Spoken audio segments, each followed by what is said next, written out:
how can you be curious for yourself when you're working through potentially harmful, negative, unproductive, unhealthy behaviors?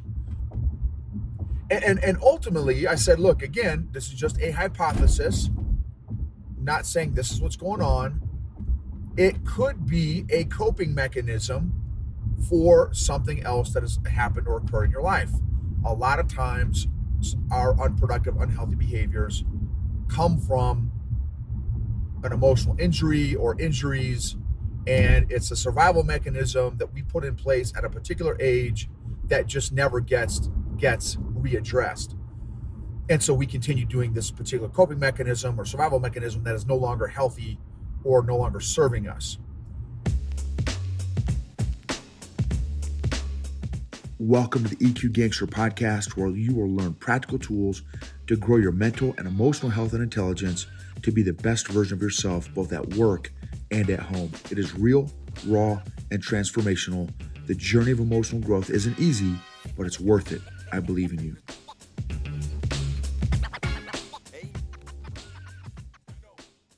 EQ Gangsters. Today's episode is going to be about how our personal lives and our EQ, or lack thereof, absolutely affects and impacts our professional lives, whether we're aware of it or not. So, client story, fascinating conversation, and let's see, this guy had some behaviors at work that were not productive. And, as a coach, one of my goals is to stay and remain judgment free for a couple reasons. One, I got to keep the atmosphere open and trusting and safe as a coach-client relationship. And two, I have my values, and in a coaching client setting or relationship, it's not my job / responsibility to convert somebody to my values. That's not why I'm coaching. That's not the purpose of why I do what I do. If they pick up on my values or whatever, or they ask me what my values are, absolutely, I will unabashedly, unashamedly tell them my core values in the coaching session. My goal, the purpose of that, is not to, hey, at the end of this session, at the end of our time together over the course of weeks and months, my goal is that you have my values. That's not what I'm doing. So he's kind of sharing some of these behaviors. And so, and again, right, for me, it's curiosity.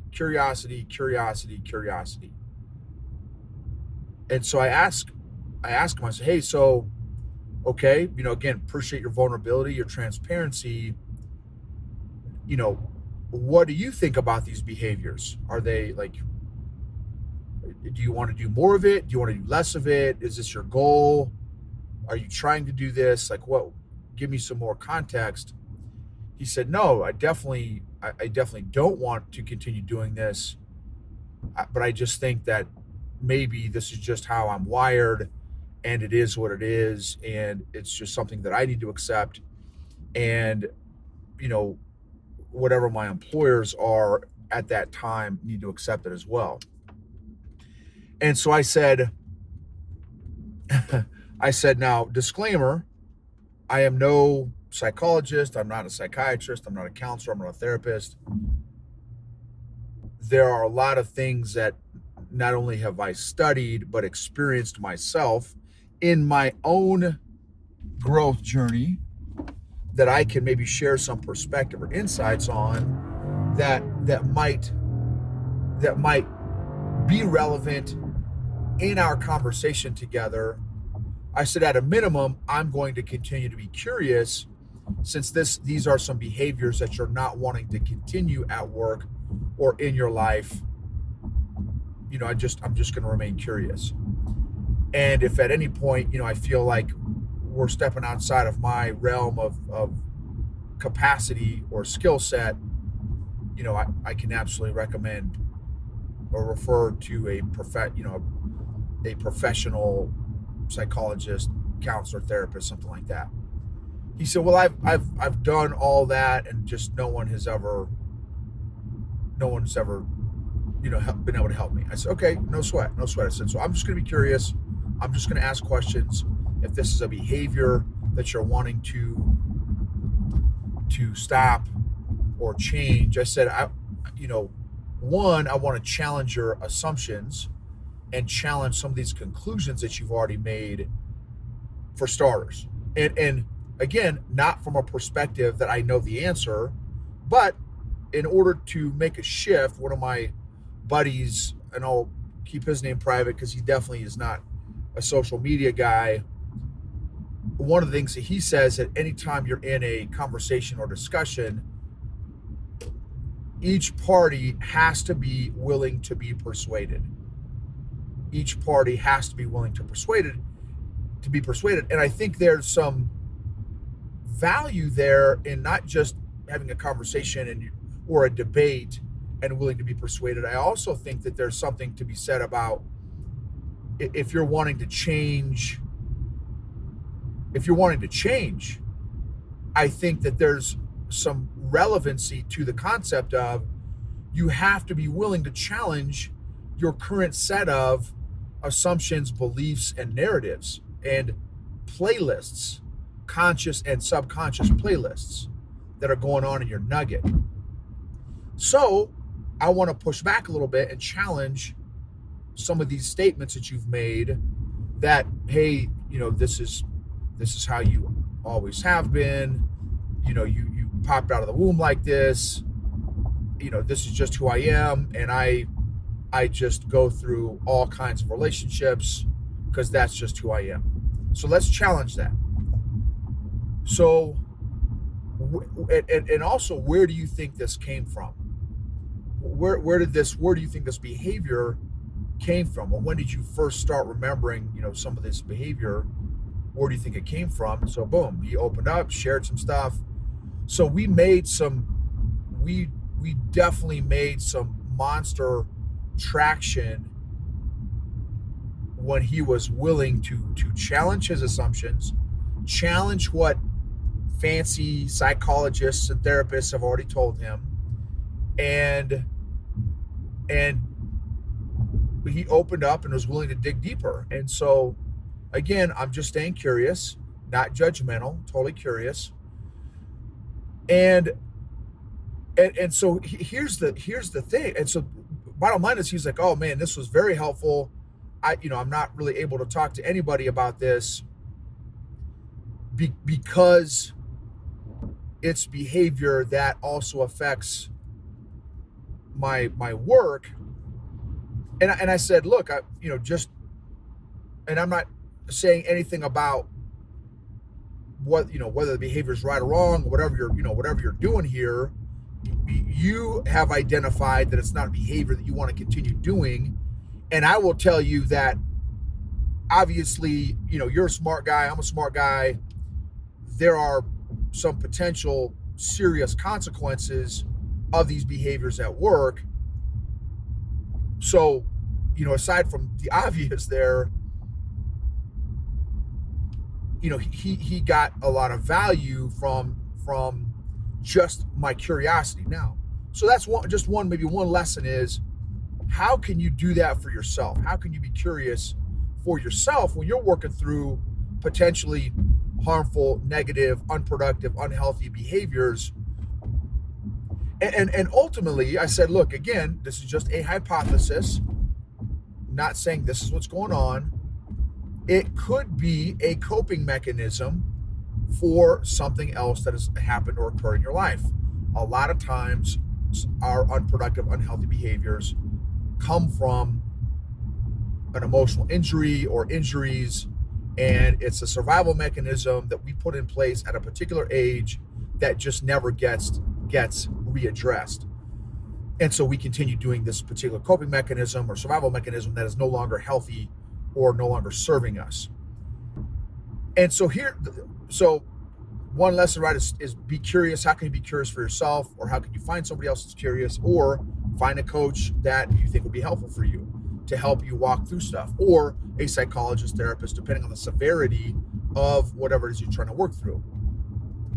So the other thing is, one of the principles I had a prep interview for a podcast that I want to be doing for another podcast. And, I shared some of my EQ principles, and one of those principles is that nobody leaves their childhood without emotional baggage. Nobody. La-di-da-di, nobody. I don't think it takes a PhD to figure that out. I think a lot of times we think, oh, you got to have a certain PhD, certain degree or education to make certain observations. I think that's hogwash. I think that's complete BS. It doesn't take a rocket scientist to figure out stuff that's going on, that has gone on in our country, around the world, in companies, in corporate America. I don't think it takes a business degree or psychology degree or whatever. It doesn't take a pediatric degree to teach a child how to walk. Every single parent on the planet raises kids that somehow magically learn how to walk, and the parents don't have a physical therapy degree or whatever, and somehow we're able to teach our children whatever language is that we speak to our children in without an education degree or a teaching degree or an English degree. So the observation is, again, nobody leaves their childhood unscathed or without baggage. So what I share with people, and you probably, if you followed me for a little while, say frequently on the podcast and with clients is, it's not if your childhood is affecting you, it's how much, in what areas, and how intensely is your childhood affecting you. Those three questions: how much it's affecting you, in what areas it's affecting you, and how intensely is your childhood affecting you. Now, for that very small minority of people out there that have actively worked on getting healing from, childhood emotional injuries, childhood emotional neglect, emotional trauma, all that kind of stuff, awesome. You are in a very, very small minority. And so anyway, it's not if, it's just how is it affecting you. So have you done that work to figure out and do an assessment, a behavior audit? Do a behavior audit. List the behaviors in your life that you are not happy with, or that aren't serving you. They're not helping you in any way. They're hurting you potentially. They're unproductive. They're harmful. They're maybe not only hurting you, but your relationships. If you did a behavior audit and just wrote a list down, what would be those things? And you could get as granular as you wanted to in what area of your life is that behavior, what area of your life is that affecting or impacting, how frequently is that behavior, and then on a scale from 1 to 10, how intensely is that behavior affecting you and impacting you. And then you can even, again, some more deep dive on this behavior audit is, when was the first time you started to do it? Or that you stopped doing something that was healthy or productive, and then asking yourself why. Where did it come from? So, when I started this, for me, I could use eating. I started that from my childhood, as early as I can remember. And then now, since having done some work in that area with my food addiction, it came from watching my dad and how he handled stress. Unbeknownst to me, again, I didn't make this connection until a handful of years ago. And so again, that's how generational dysfunction, emotional dysfunction can continue, is if there's not somebody in your legacy, in your generations, that stops, does a pause and reflect, and starts doing some deep dives, some observations with some self-awareness, some social awareness, and then get some healing in those respective areas to work through those behaviors that may not be serving you anymore, and maybe come to realization that, okay, maybe those behaviors did serve you at some point. So again, go through this. And I did an episode about this handful episodes ago. Was it GCPT? Grace, curiosity, patience, and trust. Give yourself a lot of grace, curiosity, patience, and trust, so that, because from my perspective, those are helpful tools. That's a helpful environment to get healing in, and pray about it. For those y'all that, for me, I love Jesus. And so, man, God, help me, give me the curiosity, patience, and trust to do a deeper dive into this area, and help me, walk me through this, hold my hand through this journey of discovery and growth. So anyway, what emotional dysfunctions are you potentially carrying over into your professional life that you think you're doing a good job managing in your personal life? Are you overthinking stuff? Are you a procrastinator? Are you a workaholic? Are you unfocused? Are you angry? Are you aggressive? Are you passive? Right. So what could possibly be some of these areas that you'd like to work in? The EQ assessment that I've got assesses folks in 16 different areas, and it's fascinating, y'all. It is. I've I don't know. I've done a couple hundred leaders at this point with this assessment, and so far, they've all been accurate with the strong areas of emotional intelligence, some of the weaker areas of emotional intelligence, and again, our EQ, which our emotional foundations we got from our childhood, is affecting your behavior. It's affecting you at home. It's affecting you at work. It's, there's not a scenario where our EQ is not affecting us. In jiu-jitsu, I'm headed to jiu-jitsu therapy right now. And, we had just a murder mat session yesterday. It was awesome. It was an absolute smoke fest. Every 30 seconds, a new, fresh training partner would come in and annihilate you for 3 to 4 minutes, and then it would rotate. Then someone else would come in.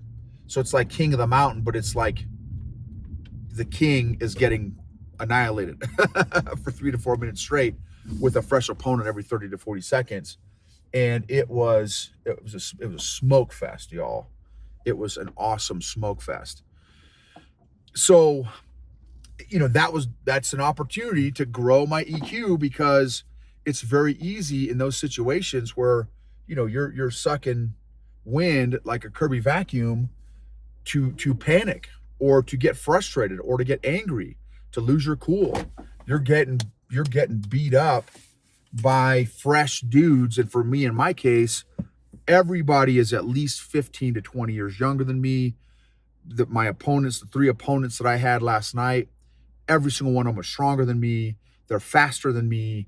They're quicker than me. They're more technical than me. And so that's a lot for the ego to chew on. And I'm just thankful for the opportunity. Yeah, man, I'm thankful for the opportunity to grow and learn and fail and struggle and be uncomfortable. And so anyway, I just want to encourage you all, do that behavior audit, check out that behavior audit, and and continue to stay humble and teachable and malleable and coachable, and give yourself grace, patience, curiosity, and trust that the Lord will help you heal and grow in your journey. Thank you for letting me be a part of your journey. Thank you for being a part of my journey. Thank you for your grace, patience, curiosity, and trust. I absolutely believe in you.